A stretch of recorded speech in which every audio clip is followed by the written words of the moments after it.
It's about the restoration of our republic. We want to educate, encourage, enable the power. We stand for integrity, honesty, self-reliance, self-defense, and most importantly, no compromise on our foundational principles. This is America's Voice Now. Find America's Voice Now on Facebook and at americasvoicenow.org. Here's Michael Evans.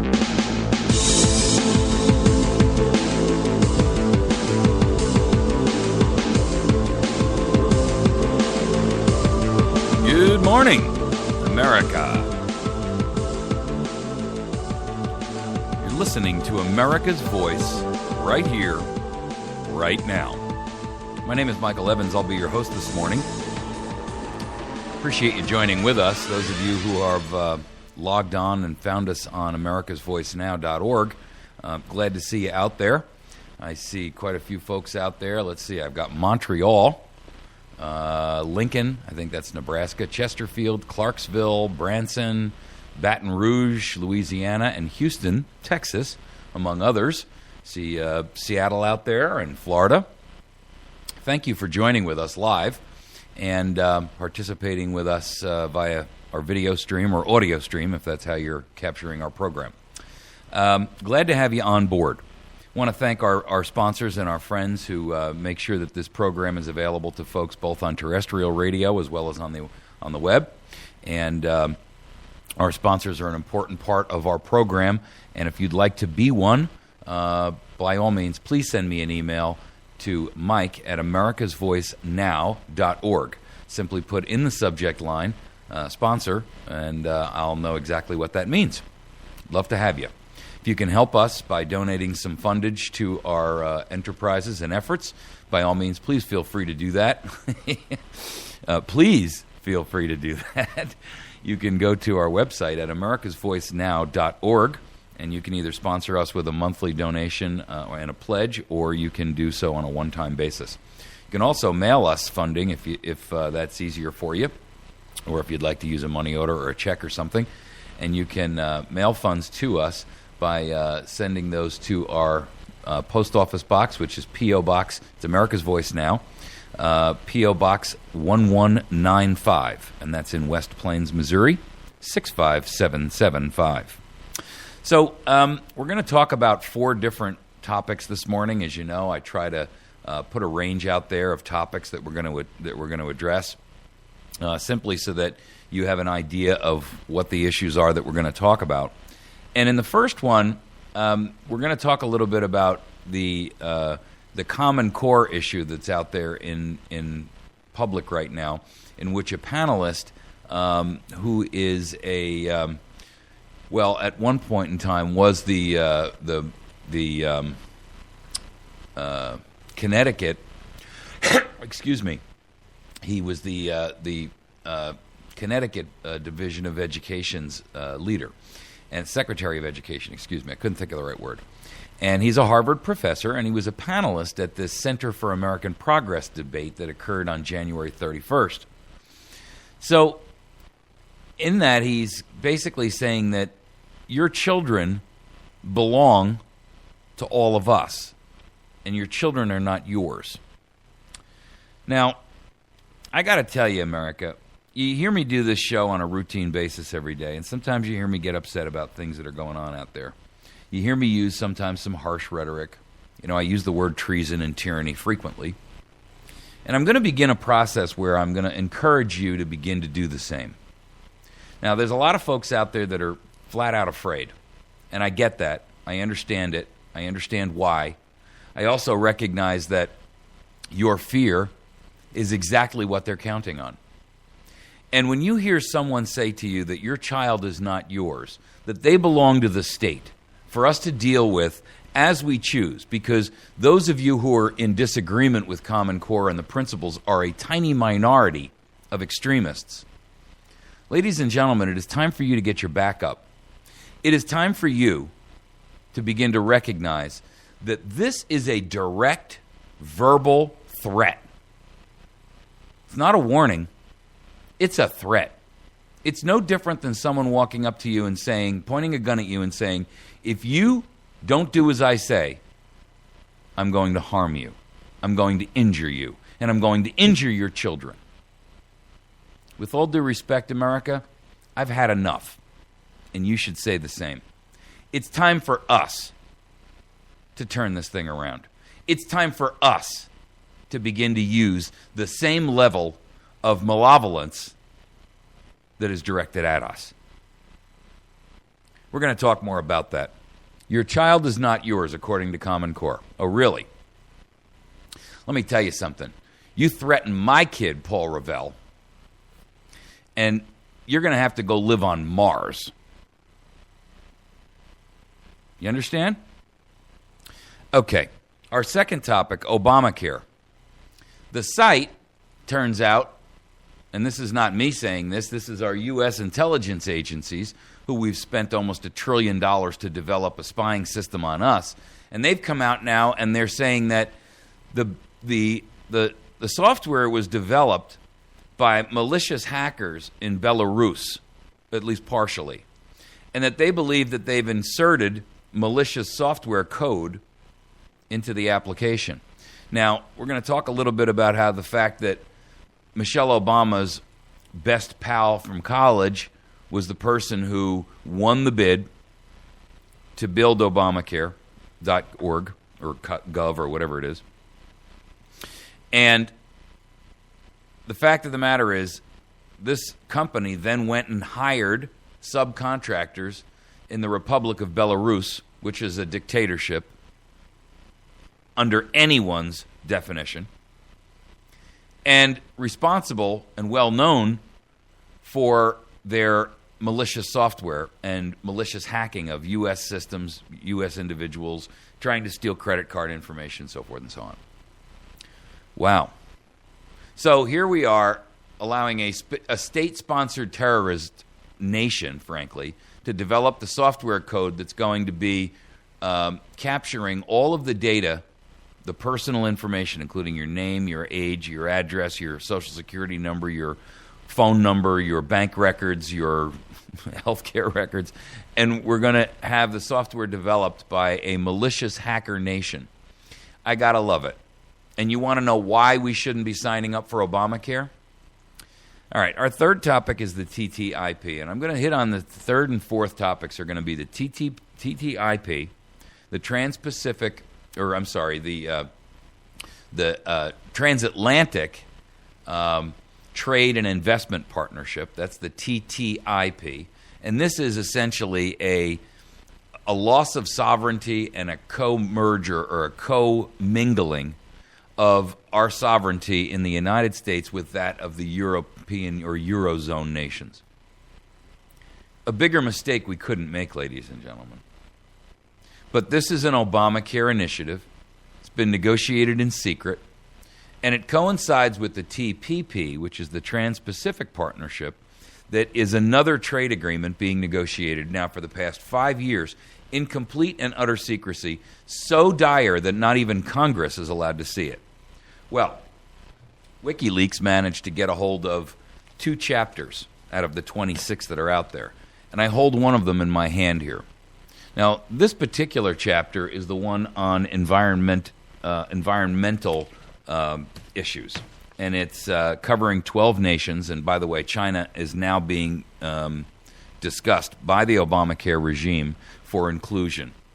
And when I talked to you, I went through this and I read it. It's some, 20 some odd pages.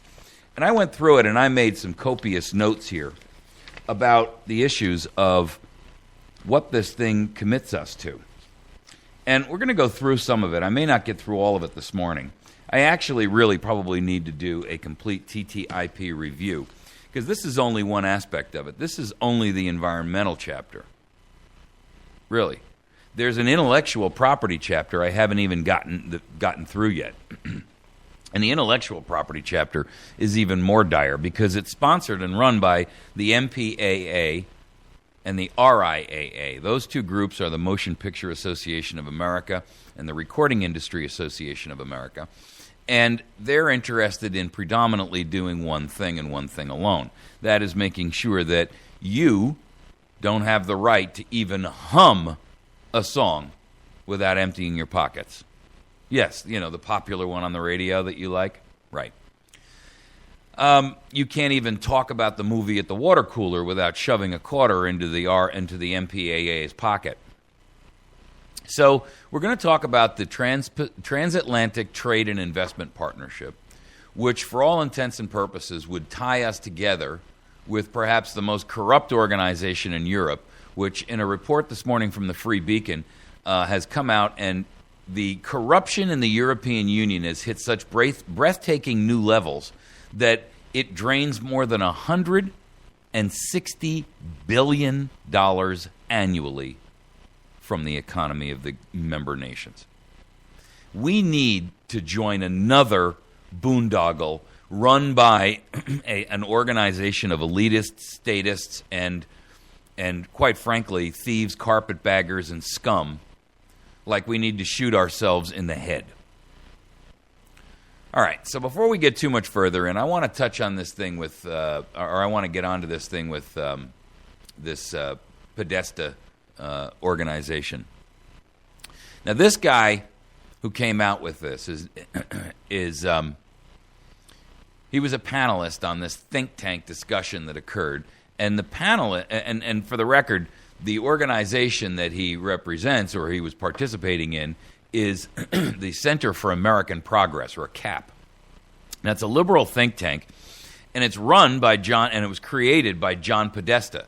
Now, John Podesta, if you recall, was originally a chief of staff of the Bill Clinton administration, and he's now been brought back in by the Obama administration to, fix and patch all the holes in his administration.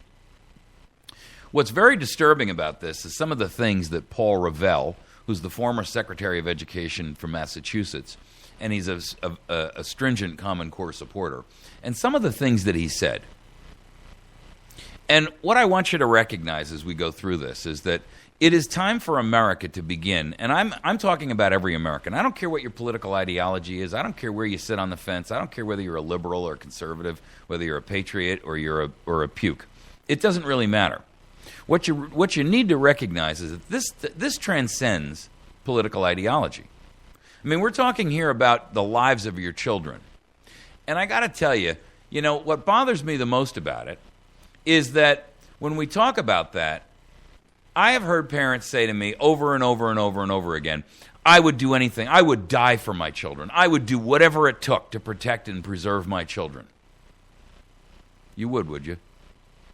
Well, let me tell you something. Now you got your chance to prove it. I'm not suggesting that you might have a chance. I'm telling you right now that you have a chance to put your money where your mouth is, or get your big foot out of your mouth and go lay down in a corner somewhere. If you are a parent and you are not taking this Common Core threat to your child seriously, or your grandchildren, or your great-grandchildren, then I got to tell you something. You ain't what you say you are. And I'm tired of mealy-mouthed, two-bit, big-mouthed people walking around, yakking about this, blabbing about that, all gums flapping, no action. Well, it's time you began to take some action, ladies and gentlemen, and it's time that you got on the true path of patriotism. When I say that, I mean it is time for you to begin to take some radical action. What do I mean by that? Oh, I know the NSA boy, they're spinning the dials right now, turning this up. He's going to go ahead and say it. We got him. Well, sorry to disappoint, boys. The truth of the matter is, the hubris and the arrogance of these people knows no boundaries, number one. Their statements are blatantly false, to the point where they could be construed, if these people were under oath, as perjury.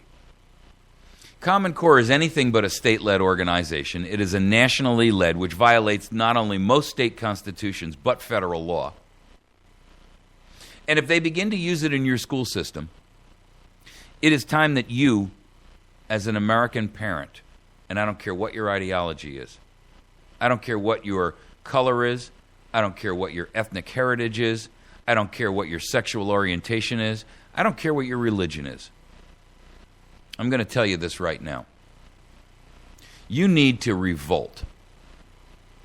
You need to revolt by saying, my child is not going to go to that school. And to make matters even more apparent, you need to start attending every school board meeting in force. You and your family and your neighbors and your church members and your friends and your coworkers and your next door neighbors, the people that you see and bump into at the store. I don't care where, how, when, why, what, under what circumstances. You people need to move in force. And you need to go in and hijack your school board meetings and say there will be no silent discussion here in a back room. There's no private meetings. This is public. We're the parents. You allegedly represent us, and we are going to tell you what you're going to do. And if you institute Common Core here, we will decimate and rid this school of children, and you will have nothing but an empty husk of a building to sit in and moan. We will cease paying our taxes, and we will not contribute to the demise of our nation and the demise of our own children. And then you need to remove them from office. And you need to do so with prejudice. Let me explain to you exactly what I mean. I don't know what state you're in, and I don't even care. It's up to you to figure out what are the laws surrounding your state about getting someone out of office who has betrayed you. And this counts not only for your school board members, but you can take it up the hill and start using it against your state representatives, your city council members, your mayors, and everybody else. And if they will not, if you don't have a law that allows you to recall or remove someone from office for dereliction of duty, malfeasance in office, or high crimes and misdemeanors, then you better get one passed. If they refuse to accept the will of the citizens that allegedly they represent in your school board, then you remove them from office. Don't wait for an election. I'm tired of hearing that. I'm tired of hearing, well, in 2014. No, stop right there. First of all, you're not going to get all the traitors in one fell swoop. Usually these are staged. And so you only get one or two or maybe three board members at a time, at best. Don't wait. Remove them. Secondarily, remove them by recall if necessary, by court if you must. Find a local attorney in your community who will stand up and say, I will participate. I will not allow my children and your children to be abused in this way. I will not allow our nation to be destroyed. And I will put my money where my mouth is, and I will be the person who files the paperwork. You can all be the plaintiffs in the case, but I will represent it. Attorneys out there, why are you sitting around waiting for something to float into you and take on a new project or take on a new case? Go out and make one. Oh, I forgot. That's right. You owe your allegiance to whom? The court. You are an officer of the court. You are an attorney at law, not an attorney in law. And if you don't know what that means, ladies and gentlemen, go look it up under the Bar Association. The simple truth is your attorneys no longer represent you, and they never have. They've always represented the court. They belong and owe their true allegiance to the court, irrespective of how much money you pay them. So you attorneys out there who got any brass, get off your high horse and start doing the right thing for this country before you find yourselves strung up when the fascists gain control. Don't forget, the first people they go after are the intellectuals, the educated, and all the lawyers. Need I remind you? The simple truth is remove them from office. Don't wait for an election. Get them out by going to court, recall them, go out there and hold a no-confidence vote. Begin a campaign to discredit your school board member. Discredit them. Find out who are they sleeping with. Hire a private investigator. I don't care. Find out how many DUIs they got in their background. Figure out where they spend their time in their evenings. Figure out what you've got to do to get them out.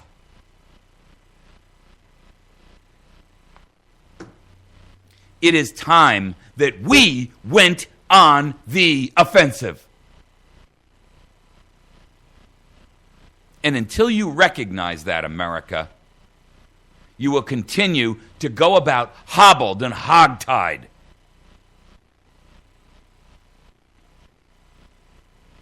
Make it your life's work to do what you've been saying all along.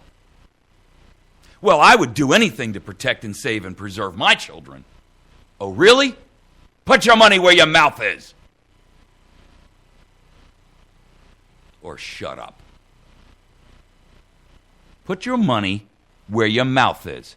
Put your time, your effort, your energy, your resources, your money, your car, your house on the line. Do it now.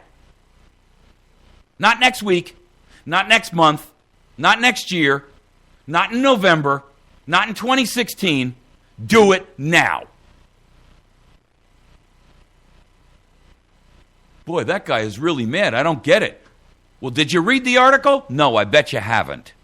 And when you read it and you understand what he's telling you, if you are not fired up, then you and I got nothing further to discuss. He says the critics are a tiny minority who oppose standards altogether. And it's unfair, he says, because the children belong to all of us. Let me tell you something, Mr. Ravel, whatever your name is. It's a good thing we're down to the last 2 minutes of this program. If you think for 1 second I would even let you see my children, lay your filthy, dirty, polluted, communistic, totalitarian, statist eyes on my child, you have another thing coming. And I don't, Mr. Ravel, react well to threats.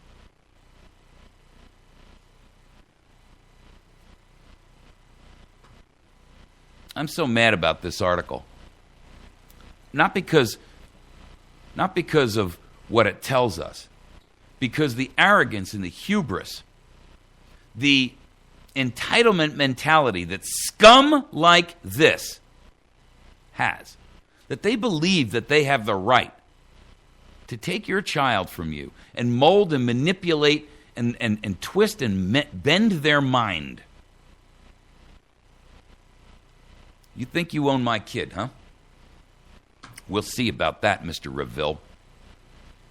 And for the record, it's a good thing you live over in Massachusetts and not here.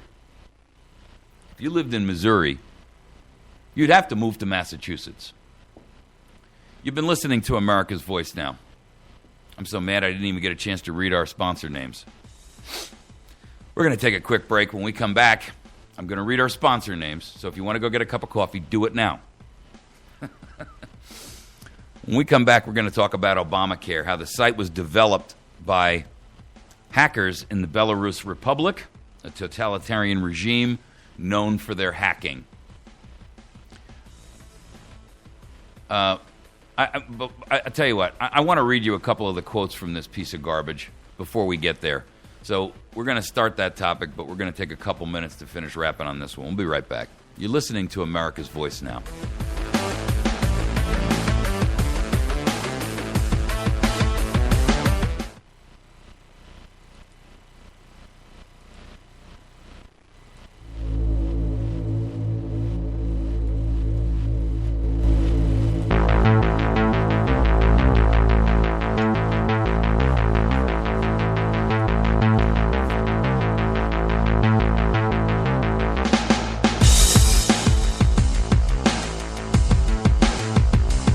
All right.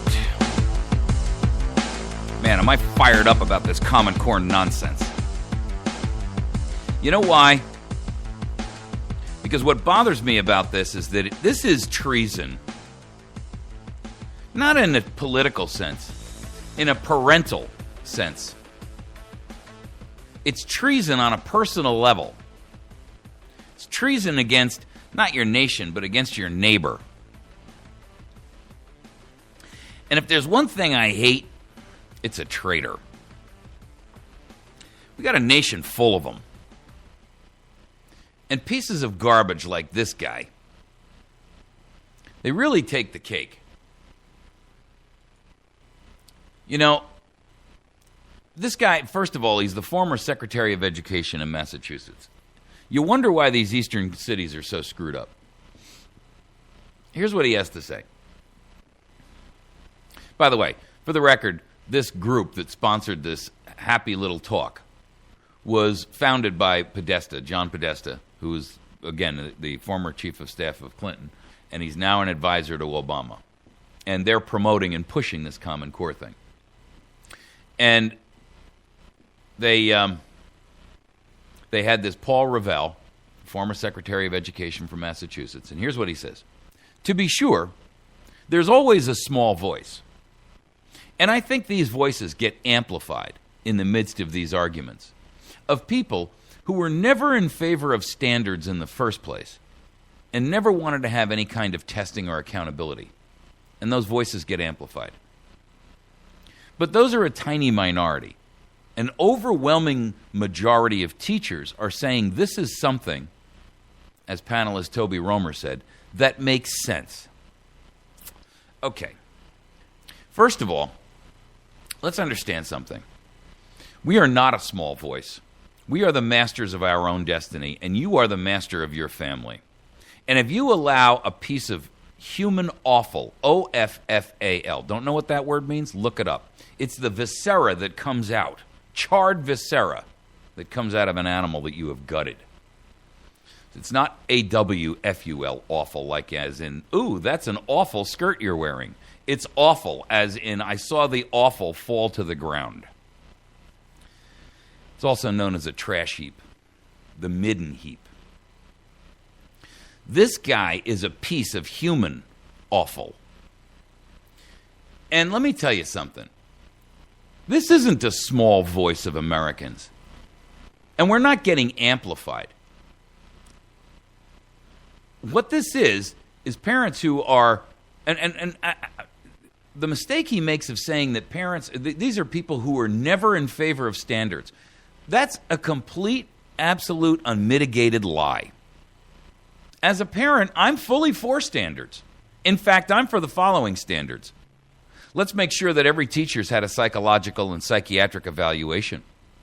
Let's make sure that every teacher has made sure that, one, they are not a member of a union and therefore owe their allegiance to our children, not to their own pocketbook or their union party, as it were. And let's be candid, ladies and gentlemen. Unions are just another religion. Did I tick you off yet? Good, I hope so. If you're a union member, let's admit the reality of this. That it is a religion to you. You're more interested in pursuing that little ideology, that faith that you have, than you are in actually taking care of our children. How do I know that? Well, and I'm not going to throw every teacher into that group, but I got to tell you, it's clear and apparent that the vast majority are. Otherwise, we wouldn't have teachers' unions. We'd have school choice, wouldn't we? Why is it that teachers and their unions will do anything to improve their own lot and at the cost and expense of your child? The truth is, we do want standards. We want standards in education that show that a child who's going in there and learning the reading, the writing, the arithmetic, the science, that they have a quality education that truthfully and accurately provides them with the tools that are necessary to move forward in life. But I want it unbiased. I don't want it tainted with your ideology and your political concepts. I don't want it tainted with your sexual hang-ups. I don't want it tainted with your religious hang-ups.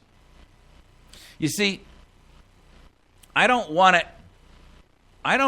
polluted. And if you can't do that, then don't be a teacher. If you can't keep your mouth shut about your own personal attitudes and beliefs, then listen, I'm not a teacher. But then again, I'm not influencing young minds. You wouldn't want me to be a teacher. You know why? Because I would not have the ability to sit there and allow drivel that I knew to be a lie in a history book go unchallenged. I would have to say, I'm sorry, that's not how it went. And let's pull out the other historical documents that surely support the position I have, and I'm going to show you why you're being manipulated and lied to. Little Johnny, little Sally, little Betty. I want standards, but the standards I want show that are for the benefit of the children. That means you as the teacher have to meet a higher standard, not the other way around. I'm in favor of standards, and we're not a tiny minority. They might try to denigrate us as parents and try to show out there that we're an extremist minority.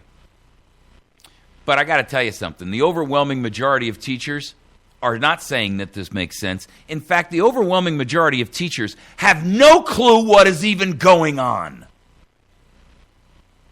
They don't know what the rules look like. They don't realize that they only have a 15% margin with which to be able to modify the syllabus and the actual materials. They have no clue about the fact that these tests are going to be given on a computer where they're not even allowed to see the test questions. They also have no clue that they are going to be graded on the results that the children produce in these tests. And so they have to teach to the test, not actually teach real practical applicable knowledge.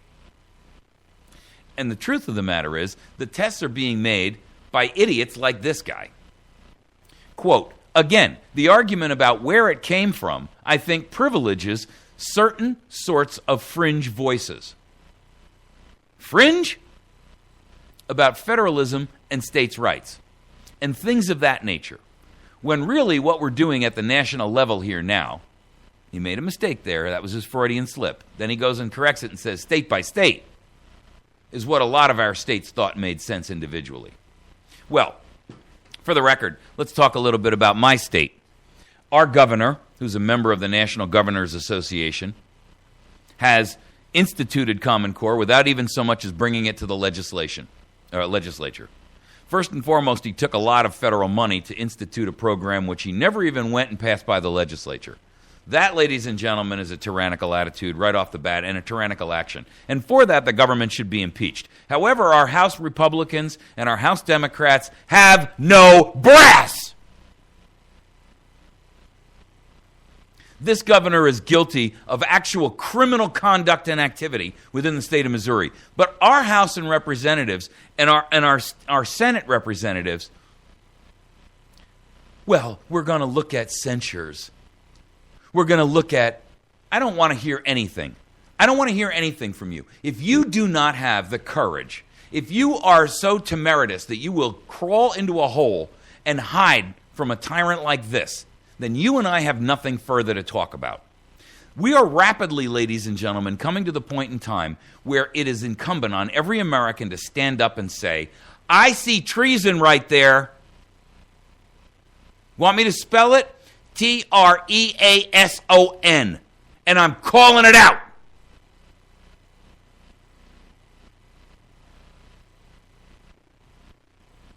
What more are you waiting for? Are you waiting until they pass a rule or a regulation that says, despite the First Amendment, you're not allowed to use that word anymore?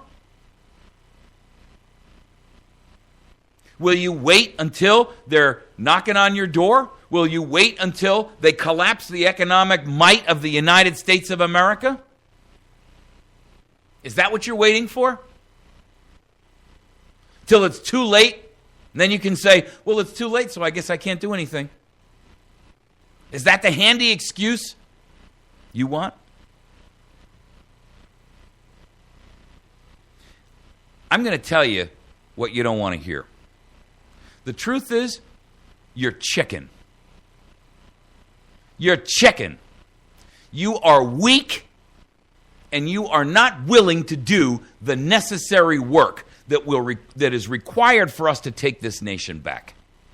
And you know what? You don't have far to look. Our founders told us exactly what to do.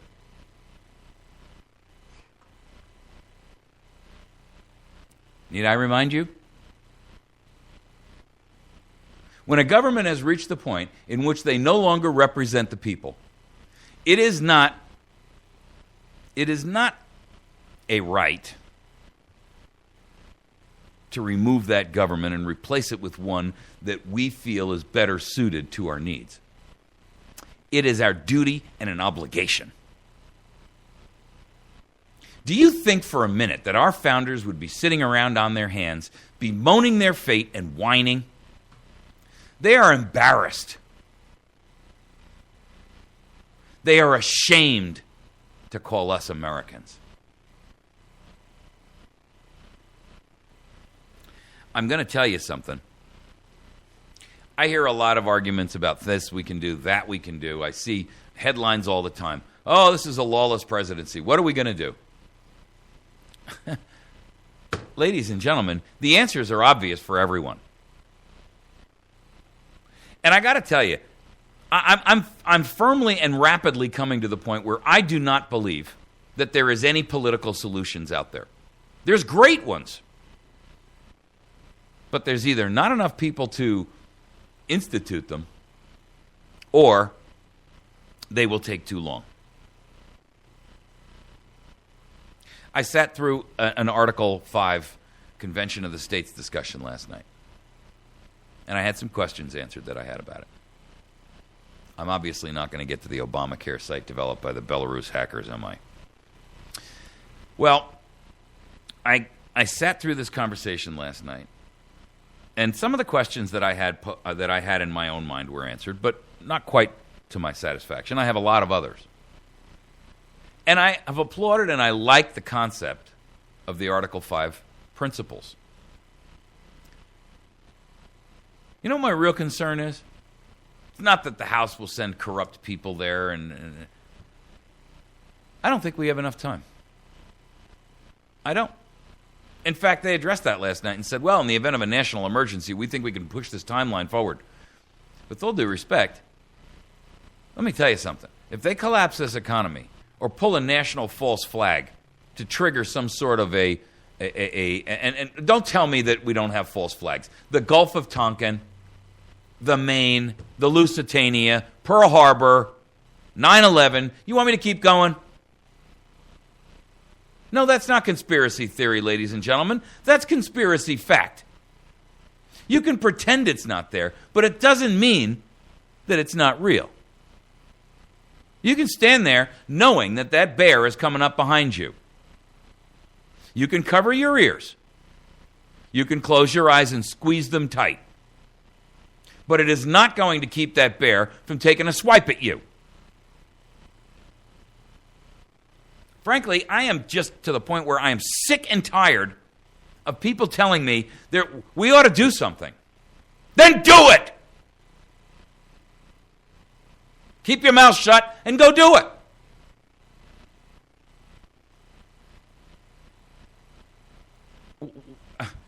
What, are you waiting for somebody to give you permission?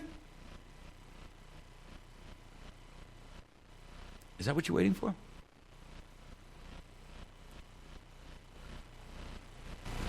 You waiting for the Supreme Court to come out and say, it's okay for you guys to revolt? Okay. Have fun with that. You waiting for Congress to come out and say,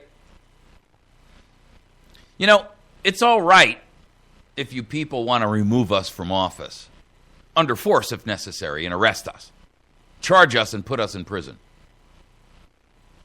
You see, here's the problem. And I don't think Americans are willing to grasp the idea yet that when we have a government which is operating, for all intents and purposes, as the most lawless administration we've ever had in our history,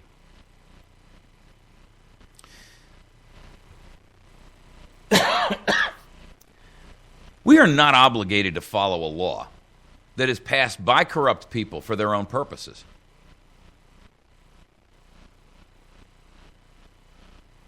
I mean, where do you get the idea that you have to follow the law because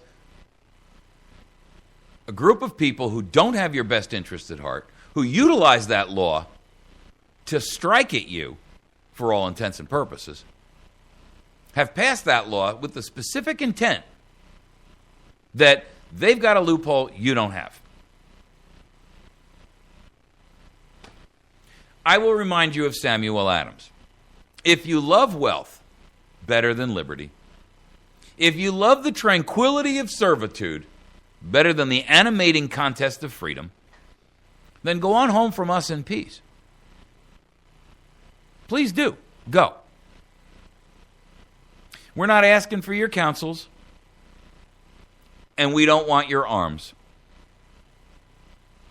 The attached kind or the unattached kind.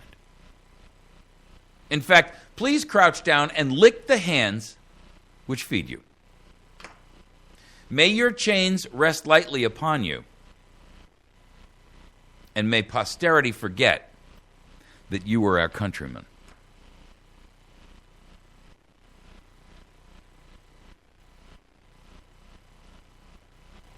I know I paraphrased that, or at least the intonations of it. But I got to tell you something. It's time that we began to recognize the truth of Thomas Jefferson's words. The tree of liberty must be refreshed from time to time with the blood of patriots and tyrants. Now, this will virtually assure that I'm on the main core database. In fact, that may even get me a visit. But it is the truth, ladies and gentlemen.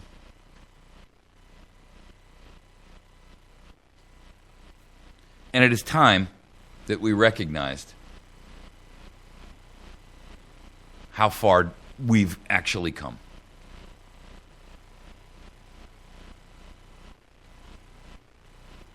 You know, Adam said, liberty must at all hazards be supported. We have a right to it, derived from our Maker. But if we had not, our fathers earned and bought it for us at the expense of their ease, their estates, their pleasure, and their blood.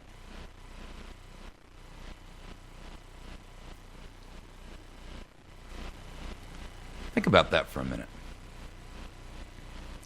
Liberty must at all hazards be supported. What does he mean by that? Well, what is a hazard? The risk that you might lose your job, that you might be imprisoned, that you may be jailed, that you may be injured, maybe killed. Those are all hazards. But liberty must be supported despite the hazards. We have a right to it because our Maker has given it to us, and no man may take that away. But even if that was not the case, even if our Maker had not given us and imbued within us this sense and this seed of liberty, even if we really weren't entitled to it on a spiritual, on a cosmic level, our forefathers still earned and bought it for us at the price of their ease, their estates, their pleasure, and their blood. And so, frankly, I don't care. Even if you say to me, listen, I'm an agnostic, or I'm even beyond that. I don't believe in God at all. I'm an atheist. Okay. So if you don't feel that your natural rights are ordained and given to you by a Maker or a Creator because you don't believe there is one, and this is all just random cells that have kind of stuck together, that's great. Even if that's the case, and I think this is Adam's point, even if that's what you believe, you're still entitled to it. Because 1.3, approximately, million Americans have died over the course of the history of our nation. They bought it for you at the price of their lives. 1.3 million. 1.3 million Americans have paid the ultimate price so that you would have liberty. And you're going to just walk away from it?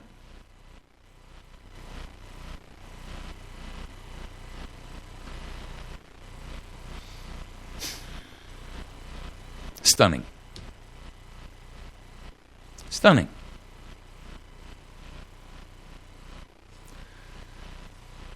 Okay, I didn't get to the Obamacare site developed by hackers. We'll have to hit that one tomorrow. I'll put the link in the YouTube description section if you want to go read it.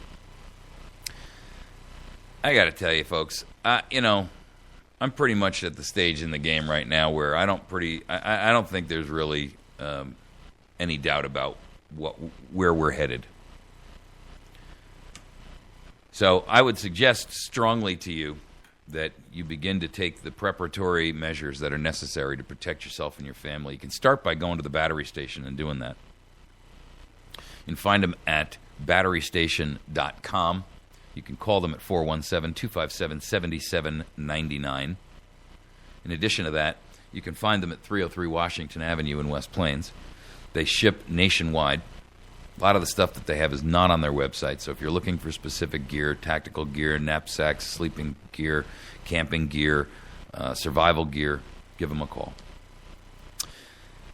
417-257-7799. If you've got a legal challenge and you decided that the Tree of Liberty was going to get watered, you might want to give a call to Jason Henry. He's a lawyer who handles state and federal criminal cases. What a segue, huh? Number 10 Court Square in West Plains. 417-256-4100 is his phone number. No, I don't advocate violence. I'm not suggesting that we do that. I am telling you, ladies and gentlemen, that our goal and our modus operandi here must be aggressive and offensive. That's it. Because if we stand around here and wait until the bully decides to tire of beating us, we're never going to get there. Go to see the law offices of Jason Henry, number 10 Court Square, 417-256-4100. Visit your friends over at Pizza Hut. Make sure that when you get to Pizza Hut, you go over to the manager there and say, I heard about you on America's Voice, and I just wanted to thank you for supporting that program. They're on Porter Wagoner Boulevard in West Plains. They offer a lunch special from 11 to 2 and 11 to 1:30. I apologize. And it is a salad bar with a pizza bar and pasta bar, and kids eat free. And Tuesdays and Thursdays are, and I believe today is Tuesday, isn't it? Tuesdays and Thursdays are $5 days, so it's actually cheaper than normal. Tuesday nights, kids eat free under 12. Family night. Make sure that you see our friends over at Patriot Cigar and Tobacco, where you can meet like-minded patriots. And by the way, get yourself cigars and tobacco and pipes and all kinds of accessories and accoutrements that go with that. And then our friends over at Wits End Classic Barbershop, where they are doing great haircuts. Also, make sure that you see our newest sponsor, and if you'd like to be a sponsor, please send me an email to mike@americasvoicenow.org and drop me a quick line with the subject line sponsor. We'll be happy to figure out a way to get you into our lineup. Express Mini Marts 1 and 2. Express Mini Mart 1 is on Route 63, where 14 and 63 meet in Old Granny's Cafe. They handle vapor e-cigarettes and the Tsunami Vaporizer Liquid. They got a special buy 5, get 1 free. They've got a monster ice-cold beer cave, coolers, liquor and wine coolers, snacks, chips, hot food, and all kinds of things like that. Lottery winners. Cheapest fountain drinks you can find. They have another location that is also in discount tobacco. They have the cheapest tobacco you can find. They also have another Express 1 Mini Mart straight across the street from the city pool in West Plains. Make sure that you visit there as well. That's at People's Park. We'll be back in just a moment.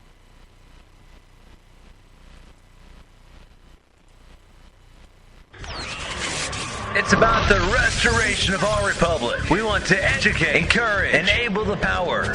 We stand for integrity, honesty, self-reliance, self-defense, and most importantly, no compromise on our foundational principles. This is America's Voice Now. Find America's Voice Now on Facebook and at americasvoicenow.org. Here's Michael Evans.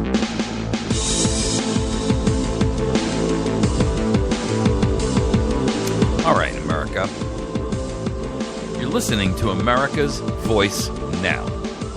My name is Michael Evans. I am your host here this morning, and I thank you for joining us. You have jumped on in the middle of our program if you're just joining us. If you're capturing us on our website at americasvoicenow.org, that's great news. Glad to have you there. I see all kinds of folks out there who are streaming our program live on our website. I can see kind of some cities out there, Milwaukee and San Luis Obispo. Montreal is back, Chesterfield, and some other locations. I see Kansas, I see Chicago, I see Florida, Texas. So thank you for riding with us on our website. You know, I get to the point sometimes, folks, where I feel frustrated about the fact that we are, for all intents and purposes, losing our nation here. And, there's so many areas that are offensively treasonous that it's almost too hard to count them all and keep up with them all. I mean, I do copious amounts of research. And I got to tell you, the burden of knowing what's going on out there, if you're not one of these people who's a junkie for reading all the things that are going on, I got to tell you, it's like walking around with a 200-pound sack on. And it's a 200-pound sack of, stuff that doesn't smell or feel or I tell you, it's very, very difficult. And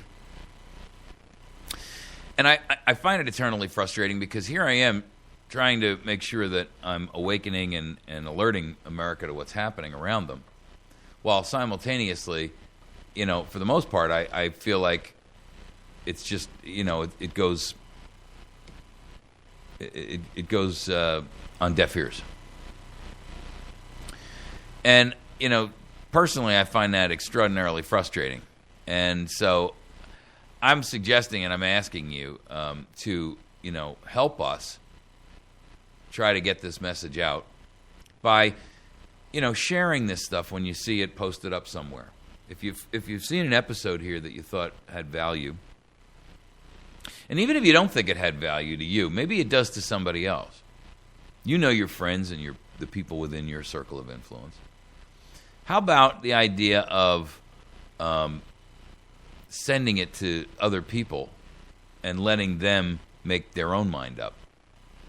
I mean, when I post stories up on our Facebook page and on our website and Patriot FB, I throw my own little comments in there.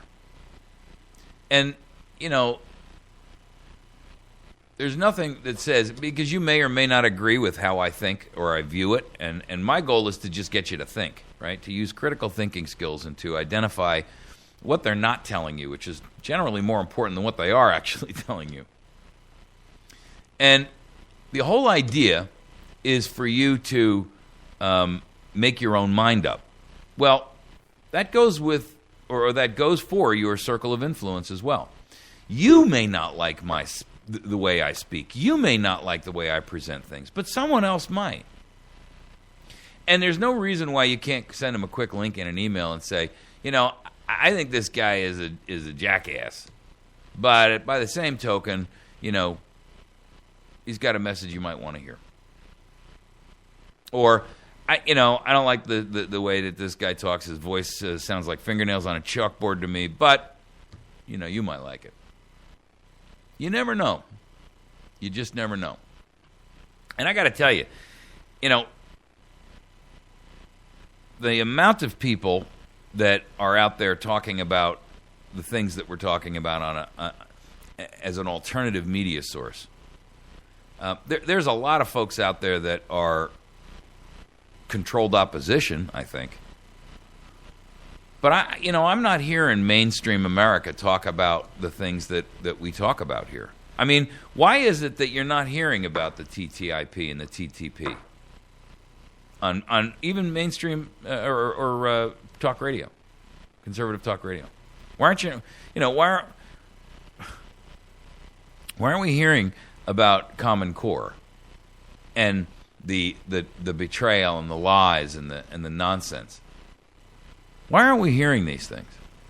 We're not seeing it on television. That much I get. But even talk radio, which is supposed to be the bastion of liberty and all that nonsense, where are these guys? Where are they with solutions? I mean, look, I'm a little flea on the elephant's butt. And I've written more ideas and concepts, including the pact and a host of others, including legislation. And I've got nothing. I mean, I do this out of my pocket. So where are these guys with millions of dollars and staffs and all of this nonsense? Why aren't they doing anything about it? Why aren't they promoting an idea, a solution?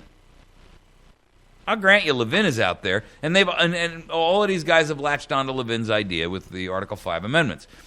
But again, I got to point to the fact that I don't think we have the time for that.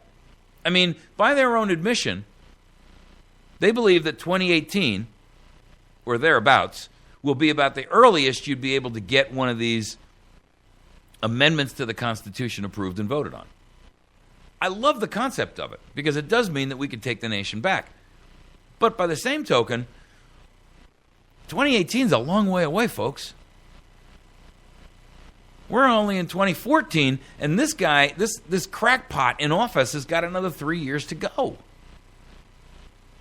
And God only knows what's going to happen in the 2014 elections. I mean, if they retain the Senate, we're done. We're sunk. Even if we get the Senate on the conservative thinkers' side, or let me rephrase that, because I don't want to put myself in a class with the Republicans, because they're traitors. So let's assume, for argument's sake, that the Republicans get the House and the Senate. Okay. Oh, we got a bulwark to stop Obama. You do you? Let me tell you something. The Republicans are the ones who have passed the National Defense Authorization Act, the Patriot Act. They're the ones who gave us a lot of this NSA spying. They're the ones who are keeping the NSA spying going. Or had you forgotten that?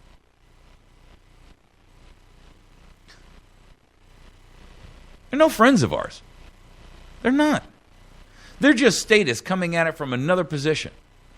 They're just tyrants and dictator mini-me's coming at it from another perspective. They all want to rule. End of argument. They all seek to rule. None of them seek to do what's right.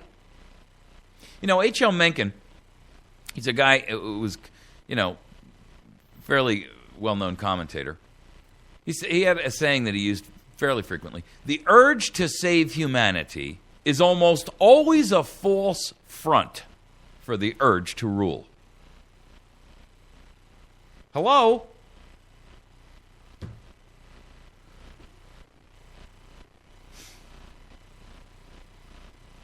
The urge to save humanity is always a false front for the urge to rule. Well, we're doing this for your own good. You are you? Well, let's look at what Daniel Webster had to say about that. Good intentions will always be pleaded for every assumption of authority. However, the Constitution was made to guard against the dangers of good intentions. I mean, ladies and gentlemen, really, think about it for a minute. I don't care how good their intentions are. If the end result is your enslavement, or the loss of your job, or the loss of your home, or the loss of your freedom, or your privacy, or your right to speak freely, your right to a trial by jury, your right to bear arms, defend yourself and your family and your nation if necessary. These people are just tyrants in fancy suits with a lot of slick talk and nonsense. And anybody who doesn't recognize that is either willfully ignorant or intellectually dishonest. They don't have your best interest at heart. Either party, either ideology.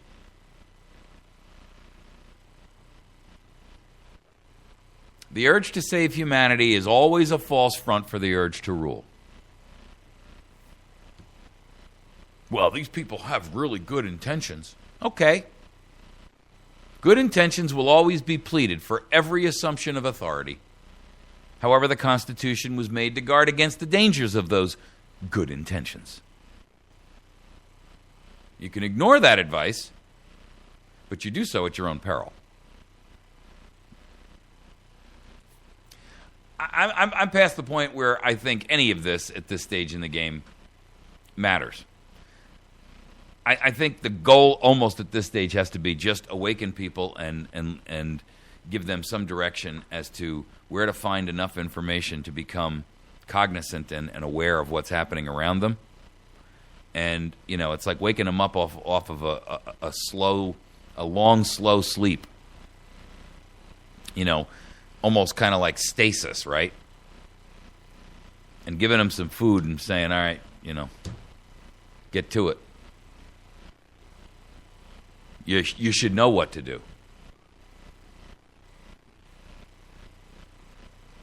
I don't know how else to educate them.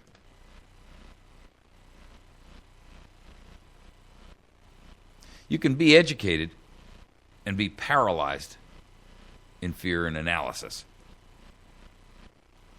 Which of those two is holding you back? Fear? Or are you in the analysis paralysis mode?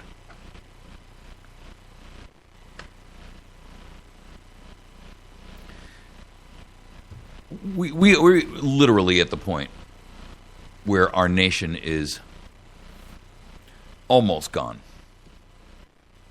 We have a president who's operating, by everyone's estimation, lawlessly, even his own party. And Congress is impotent. They say, well, there's nothing we can do. What are you talking about? There's nothing you can do. Call the sergeant at arms and have him go arrest him. You don't need some legal justification to do that. Have him arrested. Period. You think George Washington or Madison or Jefferson or Adams would have sat around and said, well, let's see, I think we have to pass a legislative initiative to be able to go ahead and do that. And no. I think they would have said, if necessary, we'll go there in force with muskets and we will take the man in chains. How did they deal with traitors? They hung them. Not without a trial. Not without due process. They didn't mess around.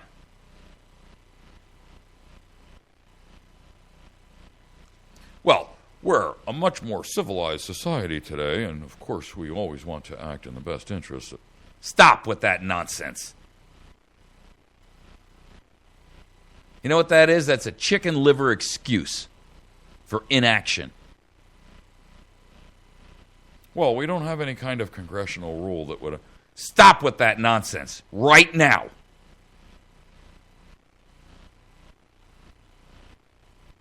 Take off your suit jacket, roll up your sleeves, Congress, and go get him.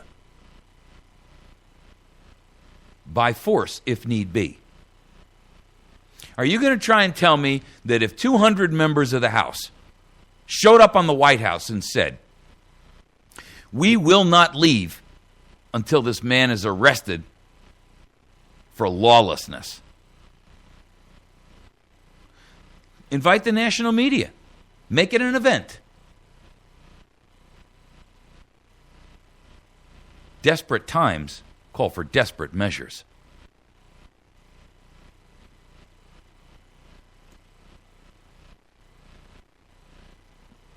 Allowing it to continue, acknowledging its existence, and refusing to take action is insane. Insane.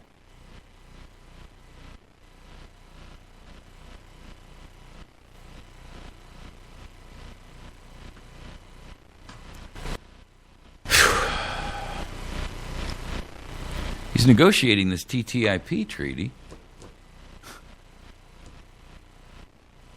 I mean, ladies and gentlemen, this thing is an investment and trade agreement.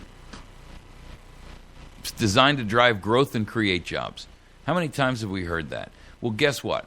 It does create growth and create jobs. The problem is that it drives the growth away from our nation, and it takes the jobs away from our country, and it redistributes them to other countries, the other members of the treaties. Independent research, according to the TTIP organization of Europa.eu, says the EU's economy could be boosted by as much as 120 billion euros, and the U.S. economy by 90 billion euros. The rest of the world by an additional 100 billion euros. Will you stop with the fake monopoly money? This is a bunch of smoke and mirrors nonsense. You're talking about, 300 billion euros. That's about $500 billion. 400 billion. I mean, if all the participating members collectively got together, all you're doing is swapping money around. How is it that you expect it to get pregnant and deliver more money in the swapping process? I mean, if 5 of us stand in a row and I start handing out $100 bills this way, by the time they come back to me, they're not going to have bred and grown new ones.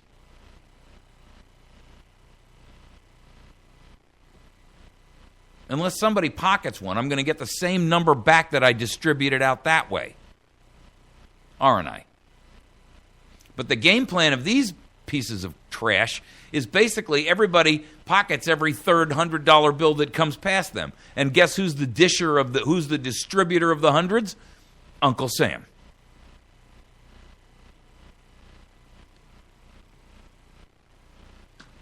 They want to remove trade barriers in a wide range of economic sectors to make it easier to buy and sell goods.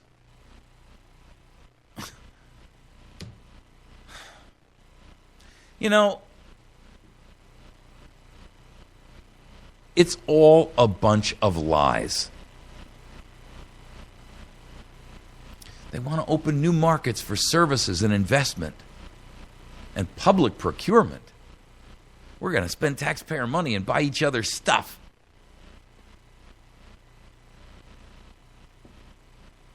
Services of what? Financial and investment services? That's the problem with America. Nobody ever does any work anymore. All we do is stand around and mark paper down.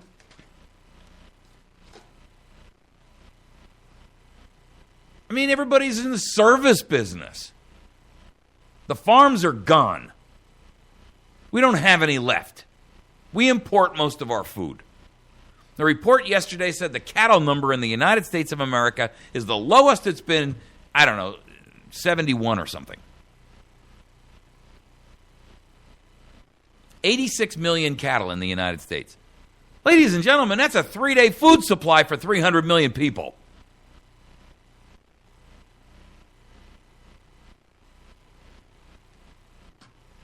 We don't produce anything anymore. Even the cars we make, we don't produce. We ship the parts off to someplace else like Mexico or somewhere else and have it made there because the labor's cheaper. But that ain't good enough, boy. These businesses, we got to have cheap labor. So they want to import all these illegals and matriculate in and legalize a bunch of illegals so that they can undercut the U.S. worker, them greedy U.S. guys. I mean, it's ridiculous. I watched the State of the Union speech the other night, and the president is sitting there and he's saying, I'm going to act without Congress. And they're standing up and clapping.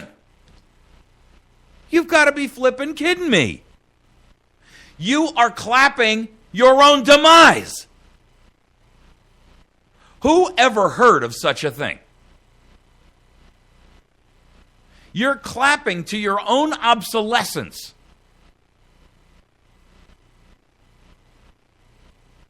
It was embarrassing. I'm sitting there and I'm watching it and I'm like, did these people just not hear the same thing I heard? They were smiling and patting each other on the back.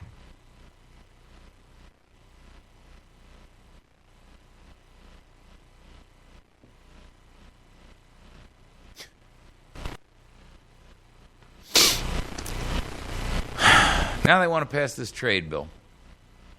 And this is only one. There's two. The other one is the TPP, the Trans-Pacific Partnership. That's with the Asian countries. Let me tell you something, folks.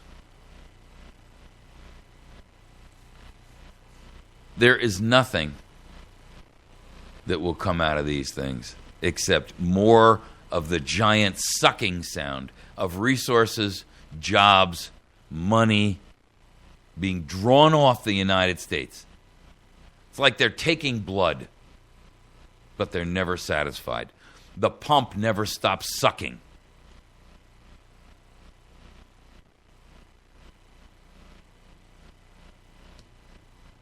The goal here is to sit here and drain off the fatted calf. That's us. The wealthiest nation on the planet. We're bankrupt. We're $20 trillion in debt. Immediate debt. Long-term debt, you can tack on another $120 trillion. Oh, that's right. We forgot. Those derivatives that are out there that we've guaranteed, there's another $200 trillion worth of those. Oh, you don't want to talk about those. I'm sorry. I mean, let's not face reality or nothing, right? Ladies and gentlemen, the asset value of the planet Earth is not equivalent to what we alone owe.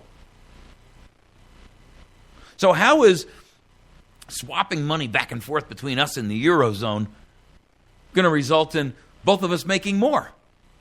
It's the same amount of money. You can take money from the left pocket, put it into the right pocket, put it back in, and back and forth and back and forth and back and forth and back and forth and back and forth. And guess what? At the end of the day, you haven't got any more money than you started with.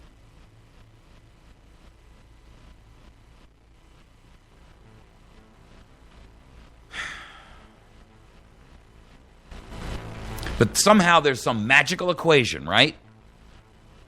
These guys are so smart, they're going to figure out a way to take $5, and if they move it fast enough and often enough, it'll grow to be 10. Please. Meanwhile, you're funding your own demise. And here you are, like a trained seal, clapping your own demise. Gee willikers. All right, we're going to take a break. When we come back, we're going to tackle the TPP and expose it for the environmental extremist movement that it really is. Man, I'm so frustrated today. We'll be right back.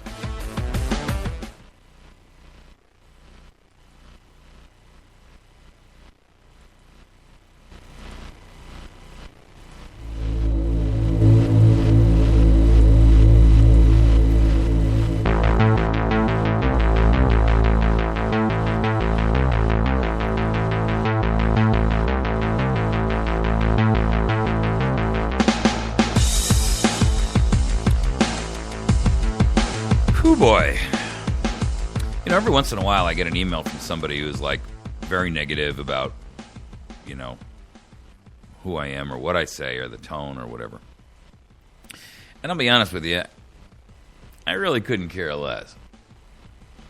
You see, I'm not doing this to make friends. I do this on a voluntary basis. Nobody pays me. I've never been paid one red penny in the last 2.5 years for sitting here and discussing these things. And I mean, granted, it's my viewpoint and my opinion most of the time, at least around, you know, to talk around these topics. I mean, the facts speak for themselves. The realities of these programs and idiocies and treasons and activities and actions of these betrayers and tyrants, they are real. But how to interpret them, how to view them, that's, you know, and often my opinion. But, some people say, oh, your rhetoric is too harsh. I beg to differ. I don't think your rhetoric is harsh enough. Well, you're not in the mainstream thinking. No. And the truth of the matter is the mainstream thinking is what got us into this trouble in the first place, isn't it?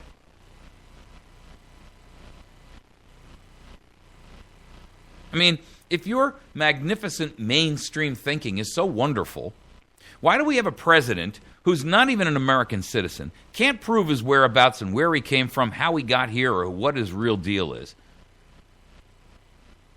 Is obviously, by the admission of both parties, even his own party operating outside the law, has usurped the authority of Congress and violated the Constitution innumerable times.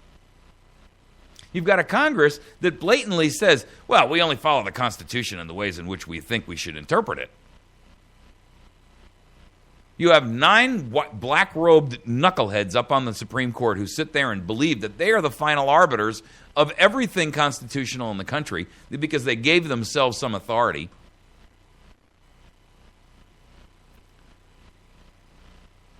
You know what Thomas Jefferson said about that? You seem to consider judges as the ultimate arbiters of all constitutional questions. It's a very dangerous doctrine indeed, and one which would place us under the despotism of an oligarchy. The Constitution has erected no such single tribunal. Well, guess what? He was one of the guys who wrote it. So don't you think you might want to take his word for the intent?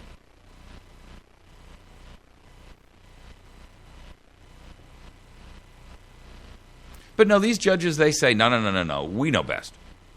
We'll tell you what he meant. I don't need you to tell me what he meant. I read what he meant. He told me himself. I don't need you to layer on your rhetoric and some kind of nonsensical argument and garbage about it to try to figure out what I should think. I see exactly what he meant. He was very clear. Well, we have to interpret what he meant in our modern day and age because, of course, things have changed, and no, they haven't.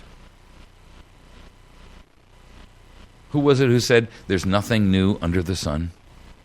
Well, tyranny is not new.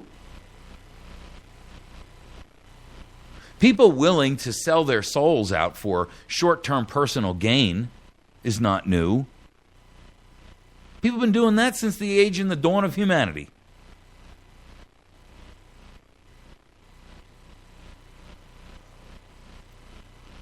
People with illusions and delusions of grandeur aren't new. Every corrupt leader of every corrupt government that's ever existed, through all of the known history of humanity, can attest to that.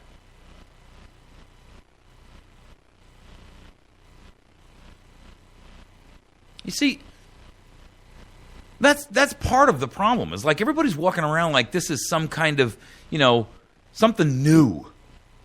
It's not something new. This is the same old tyrannical nonsense we've been dealing with for the last 30,000 years. The only difference now is that, there's electronics to make it happen faster or smarter or better or broader or whatever. There's printed paper instead of writing it on papyrus with a quill. But it doesn't change the fact that tyranny is tyranny is tyranny is tyranny. It doesn't change the fact that sycophantic liars and jacklegs of all manner, shapes, and sizes, these carpetbaggers who represent themselves as alleged elected people, who are supposed to represent the interests of the people. I mean, look, find me anybody who's doing that. Anybody. Even Cruz and Rand Paul and Lee, those guys are feathering their own nests at the same point in time while they're doing whatever they're doing. I'll say their motives are a lot purer than the other 99.9%, but let's be candid here, ladies and gentlemen. None of these people have our best interest at heart. I'm not saying we should have anarchy. We have to have government. Government's a good thing. But, you know, the government that we were supposed to have, the way this whole thing was built and designed, was a government that, frankly, we never even had contact with, because it ran so smoothly and so seamlessly that, for all intents and purposes, there was really no need for us to interact with it. Now you can't go to the bathroom without the federal government being right there in your lap. They touch every aspect of your life. And if you think this is as bad as it's going to get, come on. Really? Your state governments have completely capitulated. Over what? Money. They've been bought off. 30 pieces of silver, sold your birthright down the drain. Well, we have to have those federal funds. How are we going to be able to maintain these roads without federal funds? I don't know. Figure out a way. But when you take the money from Washington, it comes with strings. And those strings inevitably, invariably, always cost more. So you get $1 billion, and it cost us $2 billion as a state to get it. Well, guess what? We really don't need to borrow like that. And, by the way, when we're borrowing, it's not just a monetary scenario. It's far more than that. When we're borrowing like that, we're also giving up our sovereignty, we're giving up our independence, we're giving up our self-determination, we're giving up our right to say, stop, halt right there, you go no further. You're treading on territory that does not belong to you.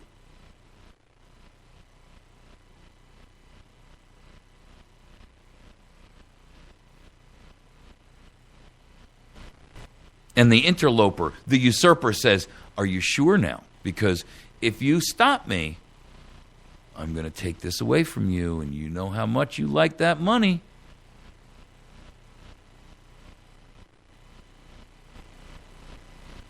These people in politics, ladies and gentlemen, are no different than that guy, that actor who committed, for all intents and purposes, committed suicide with a needle stuck in his arm.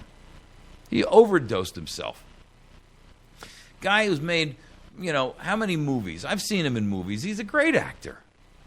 A miserable human being, but a great actor. So full of self-loathing and self-treason, all he could do all day was lay around and shoot dope in his arm. These people are so full of self-loathing and self-treason, all they can do is run around and piss your money out the window. And pocket some of it in the process. While absconding and kind of collecting and gathering power underneath themselves. It's inconceivable to me that people don't see it for what it is. Or worse yet, see it for what it is and are unwilling to do anything about it.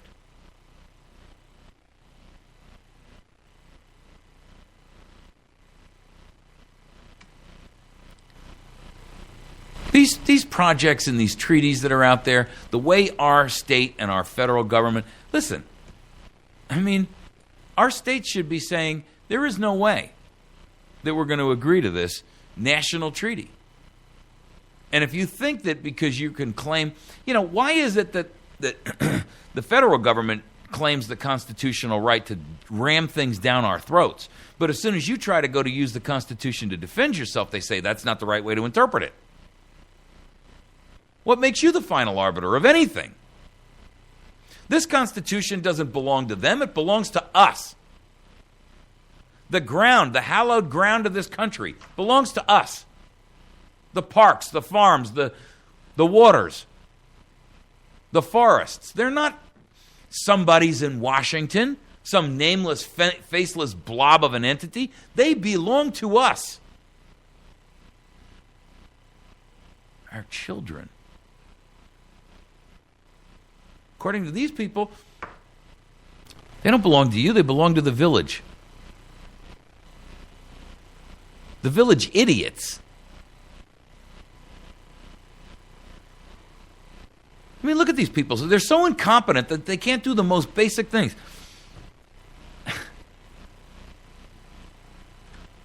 mean, look, you don't have to be a web developer to know that when you hire people from Belarus, Russia, who are known for writing malicious code to hack and break into people's computers,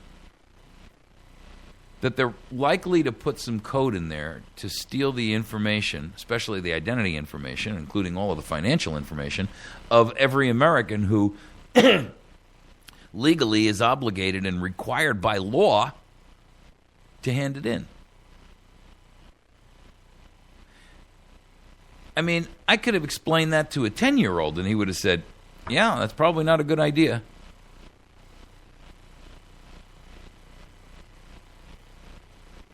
Right? I mean, I could have explained this whole picture to a 10-year-old, and he would have said, nope, shouldn't do that. So how is it that thousands and thousands of these psychophanic idiots up on Capitol Hill and working for HHS and Sibelius and all these other traitors couldn't figure that out? Because their minds are clouded. Their minds are clouded by grand delusions and illusions. Illusions of grandeur and delusions.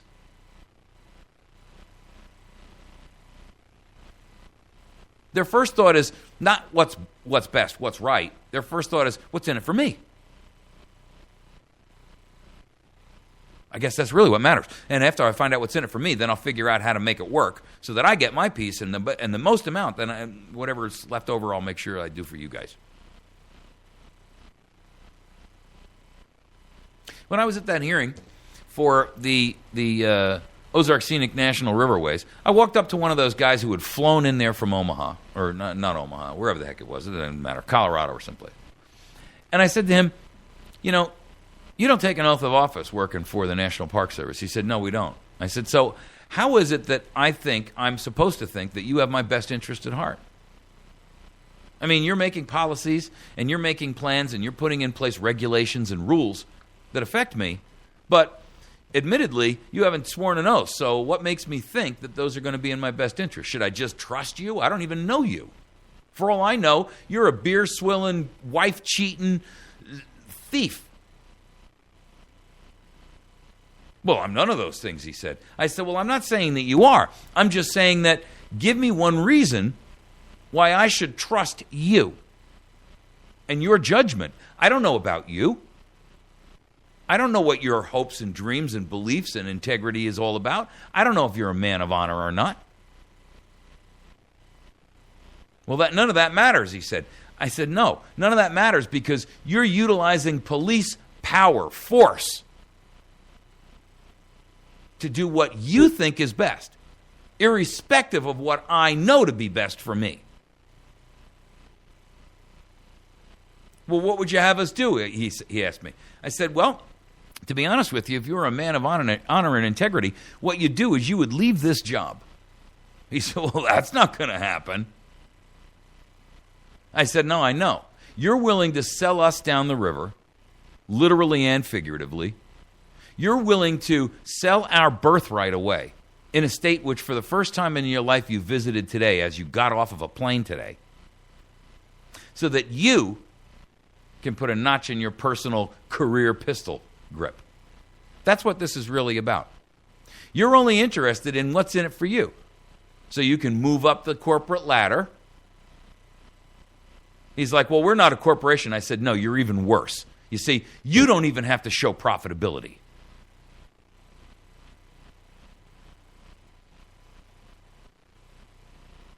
The truth of the matter is, ladies and gentlemen, these people have nothing that you should desire or want. They seek nothing but your demise. You're merely collateral.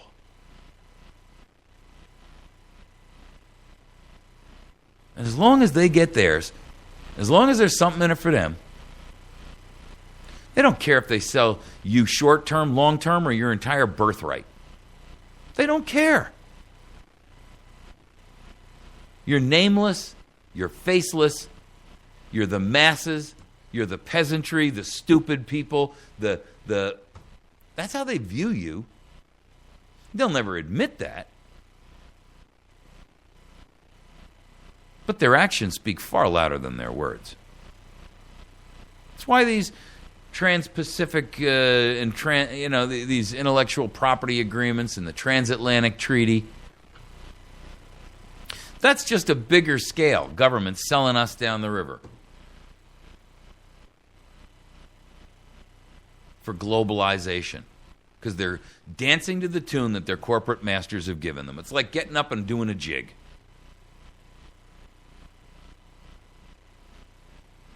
If they've taken lobbying money, ladies and gentlemen, they're tainted. It's like a virgin. They're done. You can't have it back.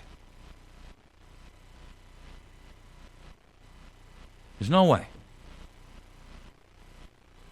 So when you look at Rand and you look at Mike and Mike Lee and you look at Ted Cruz, listen, if they've taken lobbying money, it says all I need to know. I'm not saying their hearts are not in the right place. I'm just saying that in accordance with what we know to be a fact and what we've seen before in history, good intentions will always be pleaded for every assumption of authority. The Constitution was made to guard against those people with good intentions. The urge to save humanity is almost always a false front for the urge to rule. How do we get past that? Well, we've lost the concept of citizen legislators, but that is actually the answer. People who go in and agree to do their short-term duty, not out of some personal desire to make money, but out of a desire to do what's right for the nation. It's service, just like,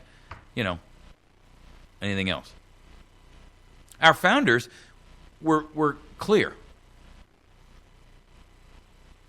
The remuneration people should have gotten for being public servants was not supposed to be a living wage. I mean, it wasn't supposed to be voluntary, but it was not ever meant to be something where, you're making more doing this than you would if you had to go work in the private sector. In fact, it should be less, so that it's a sacrifice, not a career move.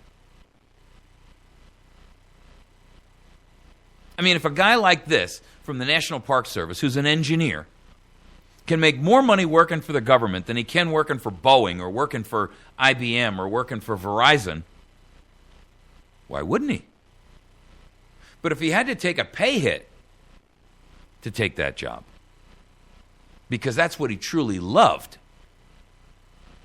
or he felt like, I'm going to do my service to the nation as my contribution, well, then that would be a different story, wouldn't it?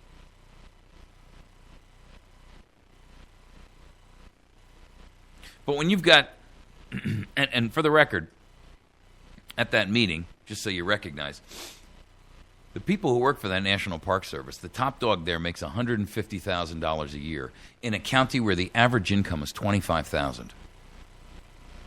So, yes, one guy makes the average of 6 people collectively. Oh, and by the way, then they get a 15% stipend on top of that because they live in an economically depressed area. And the people who work under him make $140,000. And there's like 5 of those. And then the people who work under them make $125,000. And there's like 15 of them. All in an area where they're surrounded by people who make, on average, 25.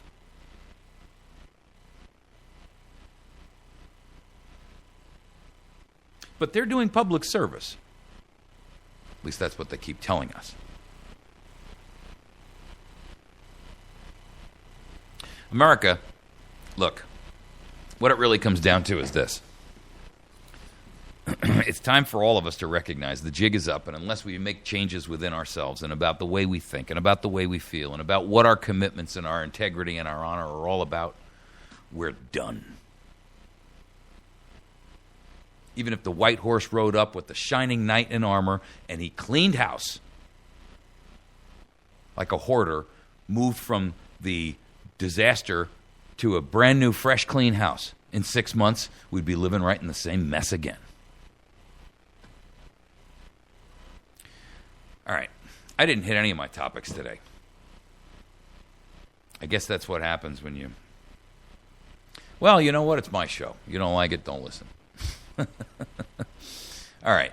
Let's make sure that we do ourselves a favor here and that you support our sponsors. I would greatly appreciate having you go to them and tell them, hey, you know, I heard you on America's Voice Now. I just wanted to thank you for sponsoring that program. Make sure that you see our friends over at Express 1 and Express 2 Mini Marts in West Plains. They have two different locations. One is on the corner of 14 and 63 in the old Granny's Cafe building. They have a drive-through, by the way, in both of these locations. So if you don't want to get out, you can just pull up to the drive-through and they'll take care of you. They carry, of course, tobacco products in both ones and discount tobacco and cigarettes and stuff like that. In Express 2, which is on 14 and 63, they have beer and liquor and coolers and stuff like that. Snacks, chips, hot food, lottery tickets, and the best fountain drink pricing in town. They start at 39 cents, and they go all the way up to these gigantic, I don't know. The good thing we're not in New York City because you can't sell anything over 16 ounces anyway, right? Make sure that you go up and see those folks. And while you're there, just say, hey, you know what? I heard about your place on America's Voice Now, and I wanted to thank you for supporting them. Make sure that you see our friends over at the battery station at 417-257-7799, batterystation.com. A great place if you need bulk food. There is also freeze-dried food and camping gear of all kinds, ammunition, accessories. Man, it's a great store. Our friends over at Pizza Hut on Porter Wagoner Boulevard, where you can have a salad bar and a lunch bar every day with both pizza and pasta. And that's from 11 to 1:30. And then on Tuesday nights, kids eat free. On Tuesdays and Thursdays, they have their $5 days, which are reduced pricing for the lunch special. Of course, they got wings and all kinds of other stuff. When you're into Pizza Hut, on Porter Wagoner Boulevard in West Plains, make sure you go to Bruce and say, Bruce, thanks very much for supporting AVN. Make sure you see Jason Henry. If you've got a legal question or you need assistance or help in any way, shape, or form, you can find him at number 10 Court Square in West Plains. You can call him at 417-256-4100. He handles both state and federal cases for either criminal, handles civil cases, as well as family law for matrimonial and custody and stuff like that. Handles specialty in firearms cases, both federal and state, and criminal law as well. So make sure that you give him a call, 417-256-4100, if you are in need of his services. Our friends over at Patriot Cigar and Tobacco, please make sure that you see them. And Sam Miller is a good guy. He's a true patriotic guy. But he has this cigar and pipe and tobacco shop. And when you go in there, there's some big screen TVs in there and some lounge chairs and things like that, so you can sit in there and have a smoke. Or if you have someone who's a friend of yours, they have gift certificates available. Make sure that you are working with them to get any kind of accessories that you may need in either cigars, pipes, or tobacco products of all kinds. And then make sure while you're there that you slip into... you get yourself a haircut from Jason Whittingham, the owner of Wits End Classic Barbershop. And I'm going to go over to see Jason this morning, and I'm going to go get my haircut. And so he does a great job for $10. And I don't need a shave, but he does that hot lather shave with a straight razor and the towel and the whole thing. It's pretty amazing, actually. If you ever really want to pamper your spouse or your husband or your boyfriend or your significant other, get them down there and get them a gift certificate. You won't be disappointed. You've been listening to America's Voice Now. Find us on the web at americasvoicenow.org. Thanks very much. We'll see you tomorrow.